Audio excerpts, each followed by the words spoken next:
சுவையானது மட்டுமல்ல, பயனுள்ளதும் கூட. அந்த வகையில் இன்றைய சிறப்பு விருந்தினருடன் ரமேஷ் பிரபா கலந்து உரையாடுவதை பார்ப்போமா?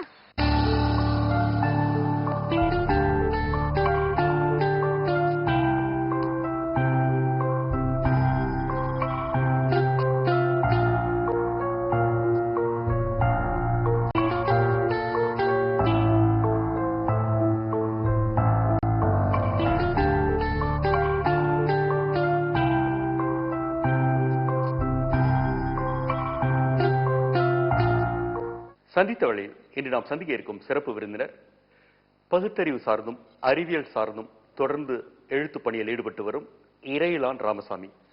வணக்கம் ஐயா.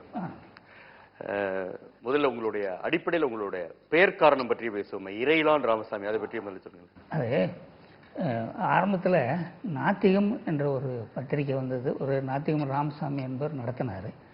அதில் நான் பகுத்தறிவு சார்ந்த ஒரு டிபேட், அதாவது சொற்பொழிவு போட்டி, அதில் ஒரு இந்து மதத்தை சேர்ந்தவர், ஒரு கிறிஸ்தவ மதத்தை சேர்ந்தவர், பகுத்தறிவு சார்பிலே நான் என்னை ராமசாமி என்று சொல்வதற்கு பதில் இறையிலேன் என்று புனைப்பெயரை சேர்த்துக்கொண்டேன். காரணம், நான் பகுத்தறிவு இயக்கத்தை சேர்ந்ததால் இறை என்பது நீங்கள் அறிவீர்கள் கடவுள், இளன் இல்லை என்று சொல்பவன்.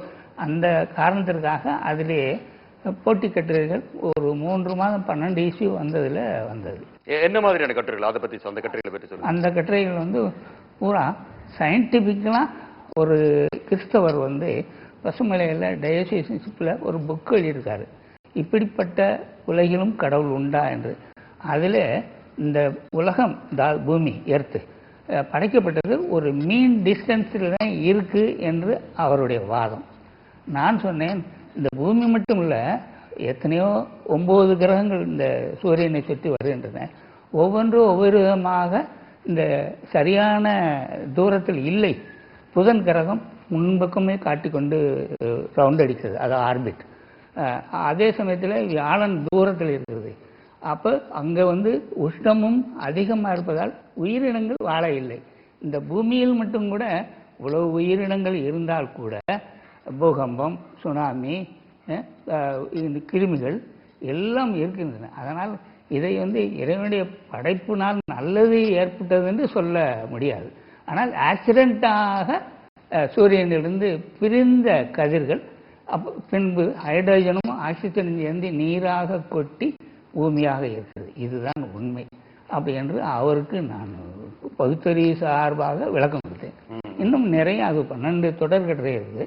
அதே இதை காட்டிலும் நான் இன்று வந்திருக்கிற ஒரு டாபிக், அதாவது தலைப்புக்கு வர்றதற்கு இது ஒரு முன்னறி. இப்போ உங்களுக்கான கல்வி பின்னணி என்ன? இந்த மாதிரி அறிவியல் சார்ந்து எழுதுறதுக்கான அந்த கல்வி பின்னணி என்றால் சிலவர் கேட்பார்கள், நீங்கள் இவ்வளவு பேசுகிறீர்களே எழுதுகிறேன் என்று. என்னுடைய அந்த சந்தர்ப்பத்தில் என்னுடைய பெற்றோருடைய வசதிக்கு ஏற்ப ஒன்லி எஸ்எல்சி 10ஆம் கிளாஸ் தான் நான் படித்தது. 10ஆம் கிளாஸ் தான். அப்போது இந்த ஸ்கேனிங் சிஸ்டம் இல்லை. ஆனால் நான் பெருமைப்பட்டுக் கொள்வது, 10வது வகுப்பு படித்தால் கூட இன்னும் தந்தை பெரியாருடைய பல்கலைக்கழகத்தில் படித்துக் கொண்டிருக்கிறேன். அதேபோல் இன்னும் பேரறிஞர் அண்ணாவுடைய பல்கலைக்கழகத்தில் படித்துக் கொண்டிருக்கிறேன். அதன் வழிகாட்டியாக இருக்கின்ற டாக்டர் கலைஞரிடம் இன்னும் பயிற்சி கொண்டிருக்கிறேன். ஸ்டில் ஐ ஆம் த ஸ்டூடெண்ட். நான் இன்னும் மாணவன் தான்.